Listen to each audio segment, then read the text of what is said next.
இன்னைக்கு நம்மளுடைய சேனல்ல 2005ல ரிலீஸ் ஆன சஹரா அப்படின்ற மூவியை தான் பார்க்க போறோம். கிட்டத்தட்ட சுமார் பல கோடி ரூபாய் மதிப்புள்ள தங்க நாணயமும் அது இருக்க இடத்துக்கான மேப்பும் உங்களுக்கு கிடைச்சா என்ன பண்ணுவீங்க? இதே மாதிரி தான் இந்த படத்துல வர ஹீரோவுக்கு சஹாரா பாலைவனத்துல இருக்கிற பல கோடி மதிப்புள்ள தங்க நாணயமும் அது இருக்கிற இடத்துக்கான மேப்பும் கிடைக்குது. அதை கண்டுபிடிக்க போன ஹீரோவுக்கு அந்த ஊர் மக்கள் ஒரு தீர்க்க முடியாத நோயால பாதிக்கப்படுறதையும் அந்த நோயை தடுக்கலனா அது கொஞ்சம் கொஞ்சமா இந்த உலகம் முழுக்க பரவி மக்கள் எல்லாரும் இறந்து போயிடுவாங்க அப்படின்றதையும் தெரிய வருது. இப்படிப்பட்ட நோயை ஹீரோ தடுத்தாரா?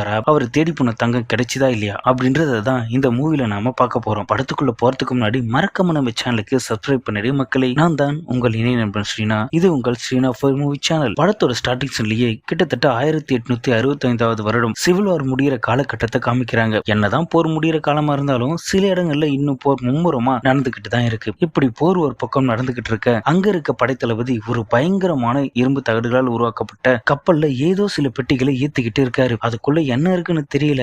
ஆனா எதிர்காலமே இந்த பெட்டியில் தான் இருக்கு. அதனால சீக்கிரமா நேரத்தை வேஸ்ட் பண்ணாம கப்பலுக்குள்ள இதை ஏத்துங்க அப்படின்னு கத்திக்கிட்டு இருக்காரு. அப்போ அங்க வந்து எதிரி படைங்க இவரோட கப்பலை தாக்க ஆரம்பிக்கிறாங்க. அந்த காலத்துல பீரங்கி குண்டுகள் மட்டும் இருந்ததுனால அந்த பீரங்கி குண்டுகளால அந்த வலிமையான இரும்பு கப்பலை அவ்வளவு எளிதா தகர்க்க முடியல. இவங்களும் அவங்களுக்கு எதிராக பீரங்கி குண்டுகளை தாக்க ஆரம்பிக்கிறாங்க. இவங்க என்னதான் தாக்க ஆரம்பிச்சாலும் அங்க எதிரி படைகள் அதிகமா இருந்தால அவங்க நடத்துற தாக்குதல்ல அந்த கப்பல் தாக்கு பிடிக்காம தண்ணியில மூழ்கி போயிடுது. அப்படியே அந்த சீனை கட் பண்ணி 2005 ஆப்பிரிக்கா நாட்டுல கார்ல போயிட்டு இருக்க ஒரு பொண்ணை காமிக்கிறாங்க. இவங்க தான் இந்த படத்தோட ஹீரோயின். பார்க்க வெள்ளைக்காரி மாதிரி இருக்காங்களே, இவங்களுக்கு இங்க என்னடா வேலைன்னு பார்த்தா இவங்க WHO வேலை செய்யற டாக்டர். WHO அப்படின்னா வேர்ல்டு ஹெல்த் ஆர்கனைசேஷன். இவங்களோட வேலையே ஒவ்வொரு நாட்டுக்கும் போய் எதனா புது வைரஸ் தாக்கி இருக்கா, அதனால மக்களுக்கு எதனா பாதிப்பு இருக்கா அப்படின்னு கண்டுபிடிக்கிறது தான். இவங்க நினைச்ச மாதிரி இந்த ஆப்பிரிக்கா நாட்டுல ஒரு புது வைரஸ் அங்க இருக்க மக்கள் எல்லாரையும் தாக்க ஆரம்பிச்சிருக்கு. இப்ப கூட ஒரு சின்ன பையனுக்கு புதுசா வந்த வைரஸ் தாக்கி இருக்கு. அதை பார்த்துட்டு போக தான் இவங்களும் இங்க வந்திருக்காங்க. அவனை செக் பண்ண ஹீரோயின் இவனுக்கு எத்தனை நாளா இப்படி உடம்பு சரியில்லாம இருக்குன்னு கேட்க, கொஞ்ச நாளைக்கு முன்னாடி இவனோட அப்பா மாலி அப்படின்ற ஒரு இடத்துக்கு வேலைக்கு போயிட்டு வந்தாரு. அன்னையில இருந்து தான் இவனுக்கும் இப்படி ஆயிடுச்சுன்னு அந்த பையனுடைய அம்மா சொல்ல, சரி இவருடைய அப்பா எங்க? அவர் காலையிலே எழுந்து லைட் ஹவுஸ்க்கு வேலைக்கு போயிட்டாருமா அப்படின்னு இவங்க சொல்லவும் ஹீரோயினுக்கு ஏதோ ஒரு மாதிரி சந்தேகம் வருது. உடனே அந்த பையனுடைய கண்ணை செக் பண்ணி பாக்குறாங்க. அவனோட கண்ணு ஒரு மாதிரி வித்தியாசமா மாறி போயிருக்கு.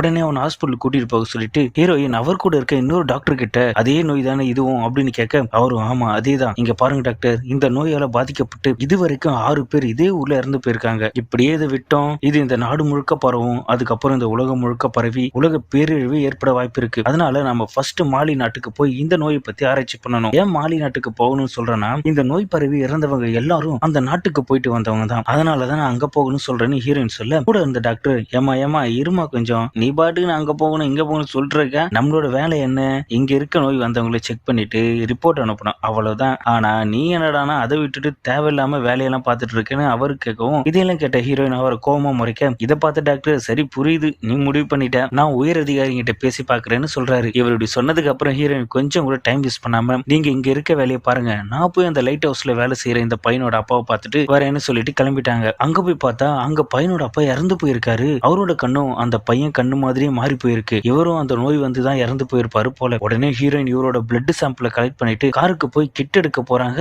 அப்போ முகத்தை மூடிட்டு வந்த ஒருத்தன் ஹீரோயினை கொல்ல முயற்சி பண்றான். டக்குன்னு ஹீரோயின் அங்க இருக்க பேகை எடுத்துட்டு ஓடுறாங்க. அந்த பேக்ல என்ன இருக்குன்னா, அந்த நோய் தாக்குனவங்களோட பிளட் சாம்பிள் தான் இருக்கு. அதை எடுத்துக்கிட்டு ஹீரோயின் தப்பிச்சு போலான்னு பார்க்கும்போது அங்க இன்னும் 2 பேர் வந்து ஹீரோயினை புடிச்சிடுறாங்க. அவங்களும் ஹீரோயினை கொல்ல முயற்சி பண்ணிருக்க, அப்ப யாரோ ஒருத்தர் திடீர்னு வந்து அந்த ரவுடி பசங்களை அடிச்சு போட்டுட்டு ஹீரோயினை காப்பாத்துறாரு. இவர் இப்படி திடீர்னு வந்து காப்பாத்தும் போதே தெரிஞ்சிடும் இவர் யாருன்னு. இவர் அந்த படத்தோட ஹீரோ. மயங்கி போன ஹீரோயினை தான் தங்கி இருக்கிற கப்பலுக்கு கூட்டிட்டு போறாரு ஹீரோ. அடுத்த நாள் விடியுது. கண்முழிச்சு வெளியே வர ஹீரோயின் கிட்ட ஹீரோட ஃப்ரெண்டு தன்னை அறிமுகப்படுத்திக்கிறான். இவனோட பேரு அல்ஜியோ. அப்போ கடலுக்கு உள்ள இருந்து ஏதோ ஒரு பொருளோட வெளியே வர ஹீரோ, ஏய் எல்லாரும் இங்க பாருங்க, நாம சுமார் 700 வருஷத்துக்கு முன்னாடி இருந்த பொருளை கண்டுபிடிச்சிருக்கோம் அப்படின்னு கத்திக்கிட்டே வரான். அங்க ஹீரோயின் நிக்கிறத பார்த்த ஹீரோ, நீங்க முடிச்சிட்டீங்களா?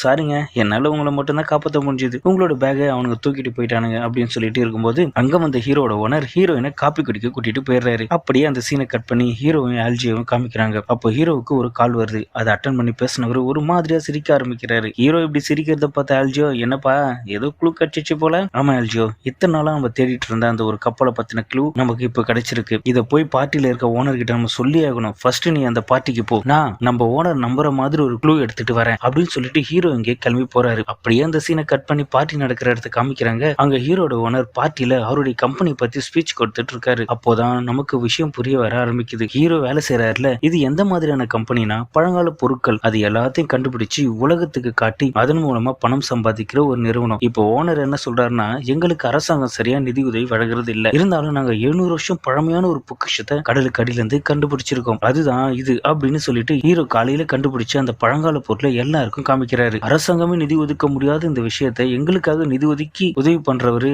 இதோ பக்கத்துல இருக்காருல இவர்தான் அப்படின்னு சொல்லிட்டு அங்க இருக்க ஒரு ஆளை ஹீரோவோட ஓனர் காமிக்கிறாரு. ஹீரோட பேரு ஈவ். அப்படியே அந்த சீனை கட் பண்ணி ஹீரோவை காமிக்கிறாங்க. ஹீரோ அவருக்கு கால் பண்ண அந்த ஆளு கூட பேசிட்டு இருக்காரு. அங்க அவன் என்ன நண்பா ரொம்ப டென்ஷனா இருக்கா, கொஞ்சம் ரிலாக்ஸ் ஆகிக்கோ அப்படின்னு சொல்ல இதை கேட்ட ஹீரோ என்னது நண்பனா, முதல் விஷயம் நீ நானும் நண்பன் கிடையாது, இரண்டாவது விஷயம் ஏதோ க்ளூ இருக்கு அப்படின்னு சொன்னீங்க, அதை ஃபர்ஸ்ட் முதல்ல என்கிட்ட காட்டு அப்படின்னு சொல்ல சரி விடுப்பா இதுக்கே இவ்வளவு டென்ஷன் ஆகுற, இந்தா நீ கேட்ட க்ளூ அப்படின்னு சொல்லிக்கிட்டு எதையோ பேக்ல இருந்து எடுத்து காமிக்கிறான். இதை பார்த்து ஹீரோ ரொம்ப ஆச்சரியமா பார்க்க ஆனா அவன் என்ன வச்சிருக்கான் அப்படின்றத நமக்கு காட்டல. அந்த பொருளை கையில வாங்கின ஹீரோ நேரா அதை எடுத்துக்கிட்டு மியூசியத்துல இருக்க அவர் ஓனர் கிட்ட காமிக்க போறாரு. மியூசியத்துல ஓனர் மட்டும் இல்லாம அந்த டாக்டரும் அங்கதான் இருக்காங்க.